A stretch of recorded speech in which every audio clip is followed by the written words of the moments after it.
Police Patil प्रश्नपत्रिका स्पष्टीकरणाच्या तिसऱ्या भागामध्ये आपलं स्वागत आहे. पहिल्या आणि दुसऱ्या भागामध्ये आपण एकूण 40 प्रश्न बघितलेले आहेत. पहिल्या भागामध्ये 20 प्रश्न आणि दुसऱ्या भागामध्ये 20 प्रश्न अशा प्रकारचे सर्व 40 स्पष्टीकरणासोबत आपण हे प्रश्न सोडून घेतलेले आहेत.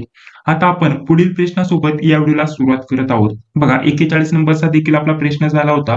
जर तुम्ही बाकीचे भाग बघितले नसेल तर व्हिडिओच्या डिस्क्रिप्शन बॉक्समध्ये बाकी जेवढे पण आपण भाग बघितलेले आहेत त्या सर्व भागांची लिंक तुम्हाला व्हिडिओच्या डिस्क्रिप्शन बॉक्समध्ये टाकून देतोय. तिथून जाऊन तुम्ही बाकीचे राहिलेले भाग बघू शकता. चला आता आपला 42 नंबरचा प्रश्न बघा. आता यामध्ये जास्तीत जास्त गणित व बुद्धिमत्ताचे प्रश्न असणार आहे. ते देखील आपण सोडून घेण्याचा प्रयत्न करणार आहोत. कशा प्रकारचे प्रश्न आले होते ते सर्व आपण सोडून घेणार आहोत. बघा आता 42 नंबरचा प्रश्न कसा दिलेला होता, या प्रश्नाचं उत्तर काय असणार आहे सविस्तर माहिती जाणून घेऊया. इथे आपल्याला गटात न बसणारी किंवा आपल्याला वेगळी संख्या इथं ओळखायची आहे. तर इथं आपल्याला 4 संख्या दिलेल्या आहेत. यातील गटात न बसणारी किंवा वेगळी संख्या आपल्याला ओळखायची आहे. तर यामध्ये पहिली संख्या, दुसरी संख्या, तिसरी संख्या आणि चौथी संख्या यामध्ये काय बदल आहे ते तुम्हाला ओळखायचं.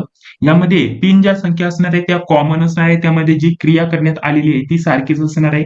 आणि एक अशी संख्या असणार आहे त्यामध्ये जी क्रिया केलेली आहे ती अतिशय वेगळी असणार आहे. जसे की आपल्याला ही संख्या कशी तयार झालेली आहे. यामध्ये आपल्याला बघा आपल्याला 1, 4, 2 अशा प्रकारच्या संख्या दिसत आहेत. यामध्ये आपल्याला 1, 6, 5 दिसत आहे. आता यामध्ये या 3 संख्या दिलेल्या आहेत या कॉमन आहेत आणि यामध्ये जर विचार केला पहिली ही संख्या आहे ती गटात न बसणारी किंवा वेगळी संख्या आहे.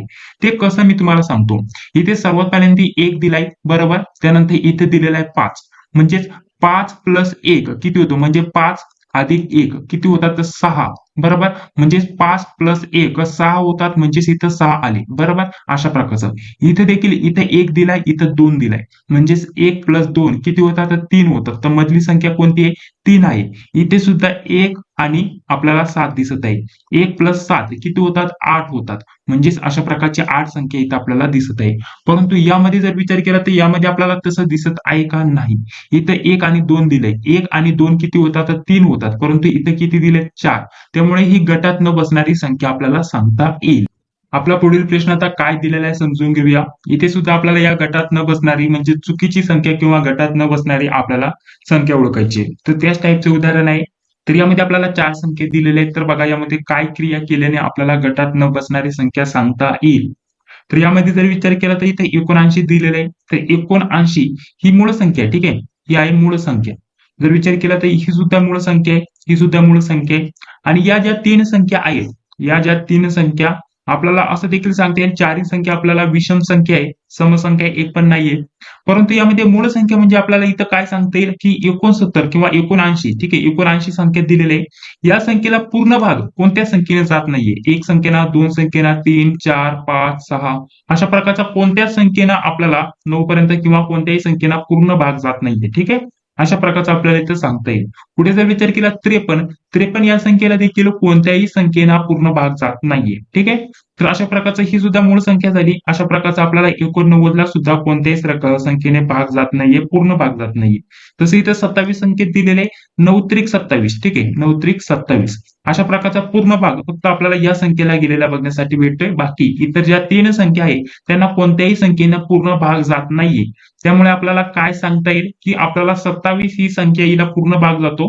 त्यामुळे ऑप्शन क्रमांक 3 या प्रश्नाचं योग्य उत्तर असणार आहे. समजलं या प्रश्नाचं योग्य उत्तर कसं काढलं अशा प्रकारचे तुम्हाला इथे सोडवायचे होते. चला पुढील प्रश्न बघा गणिताचा कसा विचारला गेलाय. इथं आपल्याला 13 संख्या दिली आहे, 64 संख्या दिली आहे. तर 24 पासून पुढे कोणती संख्या येईल ते आपल्याला सांगायचं आहे. आता 13 पासून 64 आले म्हणजे जर विचार केला तर आपण आता नक्की 13 पासून 64 कसे आणू शकतो. जर आपण 13 गुणिले 13 केलं, 13 गुणिले 13 केलं तर आपल्या प्रश्नाचं उत्तर काय येतं 169 ठीक आहे. म्हणजेच 13चा वर्ग हा 13चा वर्ग झाला 169. तर आता इथं तर 64 दिले. आता असं तर होणार नाहीये. आता वर्ग ते घेऊन बघितल्यानंतर जर विचार केला 13चा गुणाकार करून जरी बघितला. आता 13चा जर गुणाकार केला आपण 13 गुणिले 5 केलं, नाहीतर 13 गुणिले आपण कितीही करून बघा 13 गुणिले आपण सध्याला 5 केलं तर आपल्या प्रश्नाचं उत्तर काय येतं 13 गुणिले 5 जरी केलं तर आपल्या प्रश्नाचं उत्तर येतं 65. परंतु इथं तर दिलंय 64 म्हणजेच आपल्याला इथं लिंक लागते का नाही लागत. म्हणजेच क्रिया आपल्याला इथे दुसरी करावी लागणार आहे. तर चला एखादी क्रिया आपण करून बघूया. तर इथं 13 दिलेत. आता 13 पासून 64 आले तर 64 जर विचार केला तर हा कशाचा वर्ग आहे? 8 64 म्हणजे 8चा वर्ग 64 आहे. परंतु इथं ते 13 आहे. तर आता कसं करता येईल मग? तर समजा पण इथं 13 ऐवजी आपण 1 आणि 3 घेतला. इथं 13 दिलेत. 13 ऐवजी आपण 1 आणि 3 घेतला. 1 प्लस 3 तर किती होतात? ते 4 होतात. आणि 4चा घन घेतला म्हणजे 4 गुणिले 4 गुणिले 4 अशा प्रकारचं घेतलं तर आपल्या प्रश्नाचं योग्य उत्तर येतं 64. म्हणजे 4 चोक 16 आणि 16 चोक किती येतं? 64. अशा प्रकारचं आपल्याला 64 उत्तर इथं आलेलं बघण्यासाठी भेटत आहे. त्याच प्रकारे इथं 24 दिले तर ठीक आहे 24 म्हणजे 2 प्लस 4 म्हणजे 2 अधिक 4 घेतले तर आपल्या प्रश्नाचं योग्य उत्तर काय येणार? 6 येणार बरोबर. आता जर विचार केला 6 आपल्या प्रश्नाचं उत्तर आलं 6 गुणिले 6 गुणिले 6 आपण अशा प्रकारचं केलं तर करा बरं 6 गुणिले 6 गुणिले 6 तर आपल्या प्रश्नाचं योग्य उत्तर काय येतं? आपल्या प्रश्नाचं योग्य उत्तर येतं इकडे बघा 6 6 36 आणि 36 गुणिले 6 किती येतं? 216 म्हणजे 216 आपल्या प्रश्नाचं योग्य उत्तर असणार. म्हणजेच आपल्याला काय घेतलंय? आपल्याला ज्या संख्या दिलेल्या आहेत त्यांची सर्वात पहिल्यांदा काय केली? बेरीज केली आणि बेरीज करून त्यांचा घन घेतला. घन म्हणजे त्या संख्येचा 3 वेळा गुणाकार. वर्ग म्हणजे त्या संख्येचा 2 वेळा गुणाकार. अशा प्रकारचा आपल्याला घन आणि त्यासोबत वर्ग माहिती असणं गरजेचं असणार आहे. ठीक आहे. म्हणजे बेरीज केली आणि त्यांचा आपल्याला 3 वेळा गुणाकार म्हणजेच घन घेतला आणि प्रश्नाचं योग्य उत्तर आपल्याला काढता आलेलं आहे. बघा आता आपल्याला पुढील प्रश्न काय दिलेला आहे? मास्टर ब्लास्टर कोणाला म्हणतात? तर मास्टर ब्लास्टर कोणाला म्हणतात? सचिन तेंडुलकर यांना म्हणतात. म्हणजेच ऑप्शन क्रमांक 4 हे आपल्या प्रश्नाचं योग्य उत्तर असणार आहे. पुढील प्रश्न दिलेला आहे खालीलपैकी कोणते काम ग्रामपंचायतीचे नाहीये? तर यामध्ये जर विचार केला घरपट्टी वसूल करणे, पिण्याचे पाणी पुरवणे, रस्त्यावर आपल्याला जे पण असतात दिवेबत्ती त्याची सोय करणे आणि त्यासोबत गावात मंदिरे बांधणे हे ग्रामपंचायतीचं काम नाहीये. ऑप्शन क्रमांक 1 आपल्या प्रश्नाचं योग्य उत्तर असणार आहे. पुढील रोजगार हमी योजनेचे जनक टिंब हे आहेत तर ते कोण आहेत? वि स पांगे. ठीक आहे. म्हणजेच ऑप्शन क्रमांक वि स पांगे हे जे प्रश्नाचं ऑप्शन क्रमांक 3 या प्रश्नाचं योग्य उत्तर असणार आहे. पुढील बघा सागरातील अरुंद व अतिखोल भागास टिंब म्हणतात तर त्याला काय म्हणतात सांगा? आपल्या प्रश्नाचं योग्य उत्तर असणारे ऑप्शन क्रमांक 1 गर्ता म्हणतात. सागरातील अरुंद व अतिखोल जो भाग असतो त्याच का म्हणतात? गर्ता. ठीक आहे. म्हणजेच ऑप्शन क्रमांक 1 या प्रश्नाचं आपलं योग्य उत्तर असणार आहे. पुढील बघा महाराष्ट्र राज्याची निर्मिती कधी झाली? आता वारंवार हा प्रश्न रिपीट होत आलेला आहे. आपण आपल्या नोट्स मध्ये देखील उपलब्ध करून दिलेला आहे. तर 1 मे 1960. ठीक आहे. तर चला पुढे. पुढे आपल्याला बघा प्रश्न कसा विचारला तर हा प्रश्न व्यवस्थित वाचता देखील येत नाहीये. थोडी खाडाखोड झालेली आहे. यामध्ये आपल्याला काय सांगितलं होतं? आपल्याला निरीक्षण करून पुढील 3 प्रश्नाची उत्तर आपल्याला द्यायची आहेत. ठीक आहे. आता यावरती हे 3 प्रश्न विचारले होते बघा. एक आकृती दिलेली आहे आणि त्यावरती 3 प्रश्न विचारले होते. म्हणजे जर विचार केला यापासून ही संख्या येते यापासून तर ही संख्या येते तर पुढे काय येईल ते आपल्याला सांगायचं होतं. तर यामध्ये थोडक्यात लईच खाडाखोड झालेली त्यामुळे मलाही व्यवस्थित इथे समजत नाहीये. परंतु आपल्याला काय नाही यामध्ये काय क्रिया झालेली ते बघायचं यामध्ये आणि त्यानंतर यापासून ही तयार झाली तर यापासून ही कशी तयार झाली ते बघायचं आणि यापासून पुढे कोणती संख्या येईल ती आपल्याला सांगायचं आहे. एकदम सोपं असतं. अशा प्रकारचं आपण हे बघू शकता. इथे थोडी जास्त खाडाखोड झालेली आहे आणि त्या सोबत काही संख्या देखील ओळखू येत नाहीये आणि आपल्याला 3 प्रश्न सोडवायचे. त्यामुळे आपण जर विचार केला तर आपण हा जो प्रश्न आहे हा स्किप करू. प्रश्न काय दिलेला आहे? इथे आपल्याला काही विधाने दिलेली आहेत आणि काही अनुमाने दिली आहेत. आता या विधानावरतून आपल्याला हे अनुमान बरोबर आहे की नाही ते ओळखायचं असतं आणि त्यानुसार आपल्याला या प्रश्नाची उत्तर सांगायची असतात. तर अशा प्रकारचे प्रश्न तुम्हाला मोठे दिसतात परंतु ते खूपच सोपे असतात. आपण सोडवले तर लगेच प्रश्नाचं उत्तर येऊन जातं. त्यासाठी व्यवस्थित प्रश्न समजून घ्यायचा आणि त्यानंतर हे प्रश्न तुम्हाला सोडवायचे आहेत. तुम्हाला अशाच प्रकारचे म्हणजे मनाने उत्तर द्यायचे नाहीये. कसे सोडवायचे ते मी तुम्हाला सांगत आहे. इथे विधान दिलेलं आहे, इथे आपल्याला अनुमान दिलेलं आहे. सर्वात पहिल्यांदा विधानांचा विचार करायचा. विधान काय दिलेलं आहे बघा, आपल्याला म्हटलेलं आहे सर्व पाने फुले आहेत. आता आपण जसे की इथं आपण सर्वात पहिल्यांदा पाणी घेऊया. हे काय आहे? पाणी. ठीक आहे. हे काय आहे? पाणी. आता यांनी काय म्हटलेलं आहे? सर्व पाने ही फुले आहेत. आता हे पाने यातील सर्व जर विचार केला तर हे फुले आहेत. मग हे काय झालं? हे आपण घेतलं फुले. ठीक आहे. हे आपण घेतलं फुले अशा प्रकारचं. नाहीतर आपण हा लव घेतलं. इथं काय प्रॉब्लेम नाही. ठीक आहे. म्हणजेच आपल्याला या विधानावरून आपण मांडणी केली सर्व पाने फुले आहेत. सर्व पाने आता हे जे पाने आहेत सर्व यातील हे जे पाने आहेत हे फुलेच आहेत. ठीक आहे. अशा प्रकारची आपण मांडणी केली. दुसरं विधान काय म्हटलेलं आहे? सर्व फुले फळे आहेत. ठीक आहे. सर्व फुले फळे आहेत. आता हे सर्व फुले हे काय आहेत? फळे आहेत. म्हणजे अजून आपण एक गोल घेतला मोठा. ठीक आहे. आणि हे काय आहेत? हे आहेत फळे. फक्त आपल्याला समजण्यासाठी आपण ही मांडणी केली, ही आकृती तयार केली. या 2 विधानावरून आपण ही आकृती अशा प्रकारची तयार केलेली आहे. आता आपली आकृती तयार झाली. आता त्यानुसार अनुमान आपल्याला बघायचं. अनुमान यांनी काय दिलेलं आहे आणि त्यानुसार आपल्याला हे अनुमान बरोबर आहे की चुकीचं आहे ते सांगायचं असतं. यामध्ये आपल्याला काय म्हटलेलं आहे? सर्व पाने फळे आहेत. म्हणजे जर विचार केला सर्व जे पाने आहेत ते फळे आहेत. आता हे पाने, सर्व पाने हे फळे आहेत. हे विधान एकदम योग्य आहे. कारण हे जे सर्व पाने जे आहेत फुले आहेत आणि हे सर्व फुले फळे आहेत. तर इथे काय म्हटलेलं आहे? सर्व पाने फळे आहेत. म्हणजेच हे फळे जे आहेत यामध्येच सर्व आपल्याला हे पाने आणि फुले येत आहेत. म्हणजेच हे विधान यावरतून आपल्याला बरोबर आहे असं सांगता येईल. पुढे आपल्याला 2 नंबरचं विधान काय दिलेलं आहे? सर्व फळे फुले आहेत. म्हणजे सर्व जे आहेत इथं सर्व हे जे फळे आहेत, ठीक आहे? हे सर्व फुले आहेत असं नाहीये. जर इथं असं असतं सर्व फुले हे फळे आहेत. जर असं असतं तर ते विधान बरोबर असतं, अनुमान बरोबर असतं. पण इथं काय म्हटलेलं आहे? सर्व फळे. आता हे सर्व फळे इथं आपल्याला फुले आहेत असंच म्हणता येईल का? नाही. कारण हे जे आहेत सर्व फळामध्ये हे पाने आणि फुले येत आहेत. त्यामुळे ऑप्शन क्रमांक म्हणजेच हे 2 नंबरचं जे विधान आहे, अनुमान आहे ते चुकीचं आहे. अशा प्रकारचं आपण समजून चालू शकता. आणि त्यानुसार जर विचार केला तर पर्याय दिलेले आहे फक्त एक अचूक, तर हे होणार नाहीये. ठीक आहे. फक्त एक अचूक. तर इथं फक्त एक अचूक म्हटलेले अचूक. तर हे होऊ शकत. ठीक आहे. त्यानंतर फक्त बी अचूक हे होणार नाहीये. त्यानंतर जर विचार केला अ, ब दोन्ही अचूक आणि अ व ब दोन्ही चूक. ठीक आहे. तर हे होणार नाहीये. तर आपल्या प्रश्नाचं योग्य उत्तर हे होणार आहे. कारण आपलं हे एकच बरोबर आहे, बरोबर? म्हणजेच अचूक आहे. तर इथे काय म्हटलेलं आहे फक्त अ अचूक आणि ब अचूक. इथं हे होणार नाहीये, हे पण होणार नाहीये, हे पण होणार नाहीये. आपल्याला फक्त एक बरोबर बघण्यासाठी भेटलेलं आहे. यावरतून आपल्याला पर्याय 1 हे सांगता येईल बरोबर योग्य उत्तर. ठीक आहे. अशा प्रकारचं आपण हे सोडवू शकता. अशा प्रकारचे हे उदाहरणं असतात. चला पुढे देखील बघा याच टाइपचे 2 उदाहरणं तुम्हाला विचारले गेले होते. पुढील सुद्धा अशाच प्रकारचा प्रश्न विचारला गेलाय. तर चला थोडक्यात हा देखील सोडून घेऊया जेणेकरून तुमची प्रॅक्टिस व्यवस्थित होऊन जाईल. इथे तर आपल्याला वरती भरपूर हे प्रश्न दिलेले असतात. प्रश्न वाचण्यामध्ये वेळ घालवत बसू नका. असे अनुमान आणि विधान असलं की समजून जायचं. ठीक आहे. तर चला आता आपण हे सोडवायचा प्रयत्न करूया. आता हे जे विधान आहे, हे जे उदाहरण आहे, इथे सुद्धा आपल्याला विधान दिसत असेल, तर आपण इथं मांडणी करूया.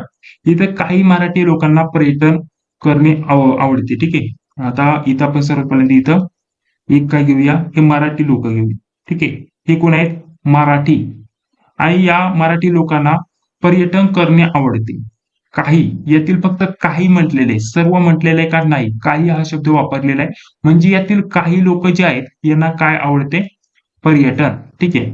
पर्यटन अशा प्रकारचं आपण इथं नोट केलं. तर 2 नंबरचं काय म्हटलेलं आहे? अरविंद मराठी आहे. ठीक आहे. अरविंद मराठी आहे. आता मराठी हा मराठी आहे. ठीक आहे. इथं अरविंद समजा आपण घेतला तर अरविंद कुठे घेणार? इथं आपण कुठेही घेऊ शकतो. यामध्ये जर विचार केला तर अरविंद आपल्याला फक्त घ्यायचा आहे. परंतु आपल्याला इथे उल्लेख केलेला आहे का अरविंदला अशा प्रकारचं पर्यटन करणे आवडते अशा प्रकारचा उल्लेख केलेला आहे का? नाही. फक्त म्हटलेलं आहे अरविंद मराठी आहे. तर आपण हे मराठीचा हा गोल घेतलाय यामध्ये एक अरविंद आहे. हा कोण आहे? हा घेतला आपण अरविंद. ठीक आहे. अशा प्रकारचा अरविंद आपण इथं नोट केला. म्हणजेच मांडणी कशी गेली? काही लोकांना म्हटलेलं आहे पर्यटन करणे आवडते. काही मराठी लोकांना. ठीक आहे. हे मराठी लोक झाली, हे पर्यटन झाली. यातील काही लोकांना पर्यटन करणं आवडतं आणि अरविंद फक्त मराठी आहे. त्याला पर्यटन करायला आवडतं का? कुठे उल्लेख केला का? नाही. म्हणजे तो मराठी आहे त्यामुळे आपण अशा प्रकारचं त्याला मराठीमध्ये त्याचा समावेश केला. ठीक आहे. तर बघा आता अनुमान काय दिलेलं आहे? अरविंदला पर्यटन आवडते. असा कुठं उल्लेख केलेला आहे का विधानामध्ये की अरविंदला पर्यटन करणं आवडतं? तर नाही. म्हणजे हे विधान चुकीचं आहे. जर यामध्ये विचार केला तर दुसरं अनुमान जे दिलेलं आहे अरविंदला पर्यटन करणं आवडत नाही आणि इथं आवडते. आता अरविंद मराठी आहे एवढं तर आपल्याला सांगितलंय अरविंद मराठी आहे. परंतु अरविंदला पर्यटन करणं आवडतं किंवा आवडत नाही हे आपल्याला कुठेही उल्लेख केलेला नाहीये. म्हणजेच आपल्याला हे देखील विधान चुकीचं सांगता येईल मित्रांनो. ठीक आहे. तर म्हणजेच दोन्ही जे अनुमान आहेत चुकीचे आहेत. कारण इथं स्पष्टपणे उल्लेख कुठे केलेला आहे का अरविंद मराठी आहे हे ठीक आहे. परंतु त्याला पर्यटन करणं आवडतं असं कुठं उल्लेख केलेला आहे का? तर नाही. ठीक आहे. किंवा आवडत नाही असा देखील उल्लेख केला नाहीये. अशा प्रकारचे प्रश्न तुम्हाला विचारले जातात मित्रांनो. ठीक आहे. बघा अशा प्रकारच्या प्रश्नांची उत्तरं तुम्हाला सांगता आली पाहिजेत. बघा पुढील प्रश्न जर म्हटला तर आपल्याला इथं पाणी टंचाईमुळे गरनाळा म्हटलेले दर 5 दिवसांनी पाणी येते. आता हा प्रश्न तर ऑलरेडी आपण मागील प्रश्नपत्रिकेमध्ये सोडून घेतलेला आहे वाटतं. ठीक आहे. हा रिपीट झालेला क्वेश्चन आहे. तर यामध्ये आपल्याला फक्त काय सांगायचंय, पाणी 5 दिवसांनी येते. तर 2 आठवड्यापूर्वी नळाला पाणी आले होते. तर आपल्याला पुन्हा नळाला पाणी केव्हा येईल ते सांगायचंय. फक्त आठवडे इथं घ्यायचे. आपल्याला जे 7 दिवस आहे ते घ्यायचे मांडून. पहिल्या दिवसाला आपल्याला पाणी आलं असतं तर 5 दिवसानंतर आपल्याला पाणी येते. प्रत्येक दिवसानुसार मोजायचं. 2 असं आठवडे जे आहेत ते कॅल्क्युलेट करून काढून टाकायचे आणि आपल्याला पुढील वार धरायचा आणि तो वार येतो आपल्याला उद्या. म्हणजेच उद्या आपल्याला नळाला पाणी येईल असं सांगतील. आठवड्यांचं कॅल्क्युलेशन केलं तर. म्हणजे अशा प्रकारचे सोपे प्रश्न तुम्हाला विचारले जातात. पुढे देखील अशा प्रकारचे गणिताचे प्रश्न तुम्हाला बघण्यासाठी भेटून जातील. इथं आकृतीचा एक प्रश्न आलेला आहे. हा आकृतीचा प्रश्न तुम्ही अशा रीती सोडू शकता. म्हणजेच आपल्याला इथे काय प्रश्न चिन्हाच्या जागी कोणती संख्या येईल ते काढायचं असतं. तुम्ही यावरतून करू शकता, जसं की या 2 संख्येपासून ही मधली संख्या कशी आली ते बघू शकता. त्याच प्रकारे तुम्हाला काय करायचे, खाली देखील या 2 संख्येपासून ही मधली संख्या कशी येईल ते बघू शकता. तुम्ही आडवं उभं कोणत्याही रूपाने बघू शकता. अशा प्रकारचं सोडू शकता. नाहीतर एक तर तुम्ही आडवं सोडू शकता, अशा प्रकारचं देखील सोडू शकता. नाहीतर आपण इथं बेरीज, वजाबाकी, गुणाकार, भागाकार कोणतीही क्रिया करायची. फक्त तिन्ही जी क्रिया करून आपल्याला जे उत्तर भेटतंय मधलं ते सेम यायला पाहिजे. ठीक आहे. तर अशा प्रकारचं तुम्ही हे प्रश्न सोडू शकतात. तर या उदाहरणाला सोडवायचं जर म्हटलं तर इथं आपल्याला 7 दिलेलं आहे आणि इथं दिलेलं आहे 5. आता 7 आणि 5 वरतून इथं 74 आलेले आहे. म्हणजे हे कसे येईल? समजा आपण 7चा वर्ग घेतला प्लस 5चा वर्ग घेतला. म्हणजे 7चा वर्ग किती येतो? 7 7 49 आणि 5चा वर्ग येतो 25 आणि यांची जर बेरीज केली तर प्रश्नाचं उत्तर येतं 74.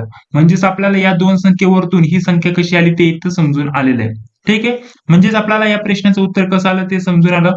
आता आपल्याला 12चा वर्ग घ्यायचा आहे. 12 गुणिले 12 सांगा, 12 गुणिले 12 किती होतात? 144. 12चा वर्ग 144. आता 3चा वर्ग, इथं प्लस 3चा वर्ग, 3 त्रिक 9 बरोबर. आता या दोघांची बेरीज करा. 144 प्लस 9 आपल्याला करायचंय. तर आपल्या प्रश्नाचं उत्तर काय येणार? 153. म्हणजेच ऑप्शन क्रमांक 1 आपल्या प्रश्नाचं योग्य उत्तर असणार. आता 15चं जरी केलं करून बघितलं आपण, 15 गुणिले 15, तर आपल्या प्रश्नाचं उत्तर काय येतं? 15चं वर्ग येतं 225 प्लस 9, 9 9 81, म्हणजेच 225 प्लस 81, प्रश्नाचं उत्तर येतं 306. ठीक आहे. तर अशा प्रकारचे हे उदाहरणं तुम्हाला सोडवायचे असतात. समजलं तुम्हाला? मधली संख्या कोणती आली आणि ती आपण कशी काढली हे देखील तुम्हाला इथं समजून आलं असेल. म्हणजे हे जे उदाहरणे तुम्हाला अशा प्रकारचे सोडवायचे असतात. आता त्याच प्रकारचं उदाहरण तुम्हाला सोडवण्यासाठी देत आहे आणि त्यानंतर आपण आपल्या काही नोट्स बद्दल माहिती जाणून घेऊया. बघा इथे त्याच टाईपचं एक उदाहरण तुमच्या समोर आलेलं आहे. बघा हे उदाहरण. आता इथं सुद्धा तुम्हाला आकृत्या दिसत असतील. आता तुम्हाला या 2 आकृतीवरतून, या 2 संख्येवरतून काय क्रिया केल्यानंतर ही संख्या येते ते बघायचंय. बघा यावरतून काय क्रिया केल्यानंतर ही संख्या येईल, प्रश्न चिन्हाच्या जागी ही संख्या तुम्हाला काढायची आणि त्यासाठी ते तुम्हाला पुढे अशा प्रकारचं दिसत असेल. तर बघा आता सोडवा आणि कमेंट बॉक्समध्ये या प्रश्नाचं उत्तर सांगण्याचा प्रयत्न करा. तुम्हाला सांगितलं हे कसं सोडवायचं असतं. आता पुढे व्हिडिओ कंटिन्यू करण्याअगोदर आपल्यासाठी काय महत्त्वाची माहिती देत आहे. आपण पोलीस पाटील या पदासाठी काही नोट्स काढलेले आहेत. त्या नोट्स विषयी माहिती देत आहे. ठीक आहे. या नोट्स मध्ये जर विचार केला तर आपण 5 विषयांचा आधी समावेश केला होता अभ्यासक्रमानुसार. यामध्ये मराठी, आता मराठी आणि इंग्लिश हेही नोट्स तुम्हाला भेटणार आहे यामध्ये. परंतु आपल्या 5 विषयांच्या नोट्स म्हणजे कोणकोणत्या? यामध्ये सामान्य ज्ञान झालं, पोलीस पाटलाचे अधिकार कर्तव्य झालं, पोलीस पाटलाच्या पदाविषयी माहिती झालं. त्यासोबत आपल्याला जे विचारले जातं गणित, बुद्धिमत्ता झालं. त्यासोबत जर विचार केला चालू घडामोडी झालं, स्थानिक परिसराची जी तुमची माहिती आहे, जिल्ह्याविषयी माहिती, प्रत्येक जिल्ह्याची वेगवेगळी माहिती असते, त्यावरती तुम्हाला प्रश्न विचारले जातात. आणि प्लस अजून आपल्याला 2 विषय मराठी आणि प्लस इंग्लिश यावरती देखील प्रश्न विचारले जात आहेत. तर या सर्व विषयांच्या आपण नोट्स तयार केलेले आहेत. या नोट्स तुम्हाला हव्या असतील तर तुम्हाला जास्त काय करण्याची गरज नाहीये. तुम्हाला एक मोबाईल नंबर देत आहे 91 39 64 31. ठीक आहे. 91 39 64 31 99 या मोबाईलच्या आपल्याला व्हॉट्सअप वरती मेसेज करायचा आहे आणि सांगायचं पोलीस पाटील या पदासाठी नोट्स हवे आहेत आणि तुमच्या जिल्ह्याचं नाव सांगायचं. खूपच कमी किमती म्हणजेच आपल्याला 199 रुपयामध्ये सर्व विषयांच्या 5 ते 6 विषयांच्या नोट्स तुम्हाला इथे भेटणार आहे आणि त्यासोबत मागील 8 ते 10 प्रश्नपत्रिका तुम्हाला उपलब्ध करून दिल्या जाणार आहे. तर या सर्व प्रश्नपत्रिका, IMP नोट्स वगैरे सर्व तुम्हाला मिळणार आहे या मोबाईल नंबरवरती. तर लवकरात लवकर तुम्ही या नंबरवरती संपर्क करू शकता आणि आपण जे आपण पोलीस पाटील या पदासाठी स्पेशल अभ्यास करण्यासाठी ज्या नोट्स काढलेल्या आहेत त्या तुम्ही मिळवू शकता. खूपच महत्त्वाच्या IMP प्रश्न संचासोबत आपण सर्व विषयांच्या तुमच्या जिल्ह्यानुसार माहिती, सर्व सामान्य ज्ञानाची माहिती, प्रश्नसंच, महत्त्वाचे प्रश्नसंच हे सर्व काही आपण आपल्या नोट्समध्ये उपलब्ध करून दिलेले आहेत. त्यासाठी आपल्या या नोट्स खूपच महत्त्वाच्या असणार आहेत. त्यासाठी नक्कीच या नोट्सचा तुम्ही फायदा घ्या. चला पुढील प्रश्न. तर आता आपल्याला पुढील प्रश्नामध्ये म्हणजे काय म्हटलेले बघा. आता प्रश्न आपल्याला इथं एक गणिताचा प्रश्न आलेला आहे. एका रांगेत इथं काय म्हटलेलं आहे, एका रांगेत पायल 7व्या स्थानावरती आहे. आता रांग आपल्याला सर्वात पहिल्यांदा घ्यायची. आता एक रांग घेतली. आता ती कुठपर्यंत आहे आपल्याला काही घेणं देणं नाही. एका रांगेत पायल आपल्याला 7व्या स्थानावरती उभी आहे असं म्हटलेलं आहे. तर आपण 7व्या स्थानावरती घेऊ. जसं की इथं 1, 2, 3, 4, 5, 6, 7. ठीक आहे. इथं 7व्या स्थानावरती कोण आहे? ही पायल आहे. ठीक आहे. पुढे काय? जर मध्यभागी इथे बघा, जर मध्यभागी उभ्या असलेल्या प्रथमेशचा स्थान जो क्रमांक आहे 13 असेल. आता मध्यभागी कोण आहे? प्रथमेश आणि त्याचा स्थान क्रमांक किती आहे? 13 असेल. म्हणजे 7, 8, 9, 10, 11, 12, 13. इथं 13 नंबर आणि इथं कोण आहे? प्रथमेश. ठीक आहे. प्रथमेश असेल तर रांगेच्या विरुद्ध टोकाकडून पायलचा कोणत्या इथं आपल्याला म्हटलेलं विरुद्ध टोकाकडून म्हणजे आपण मोजले कोणत्या साईडनं या साईडनं तर म्हटलेले रांगेच्या विरुद्ध टोकाकडून आपल्याला पायल कोणत्या स्थानावरती उभी आहे असं आपल्याला विचारले म्हणजे एकदम सोपा प्रश्न. आता प्रथमेश हा 13 नंबरचा म्हणजे 13वा क्रमांक आहे आणि तो मध्यभागी आहे म्हणजे इकडूनही 13 आणि त्यासोबत इकडूनही 13 मुले जेव्हा येतील तेव्हा मध्ये प्रथमेश आपल्याला 13 नंबरचा बघण्यासाठी भेटेल. म्हणजे जर विचार केला तर आपल्याला मागे मागे जायचं 12, 11, 10. ठीक आहे. त्यानंतर जर विचार केला 9, 8, 7, 6 त्यानंतर 5, 4, 3, 2 आणि 1. ठीक आहे. अशा प्रकारची ही लाईन. आता आपण मोजताना या साईडनी मोजलं. इकडून जर विचार केला तर 7 नंबरला पायल आहे. आता आपल्याला विरुद्ध दिशेने काय विरुद्ध टोकाकडून किंवा विरुद्ध दिशेने मोजायचे आणि पायलचा इथं जो स्थान क्रमांक आहे ते आपल्याला सांगायचंय. पायलचा कितवा क्रमांक असेल. तर विरुद्ध दिशेने मोजूया.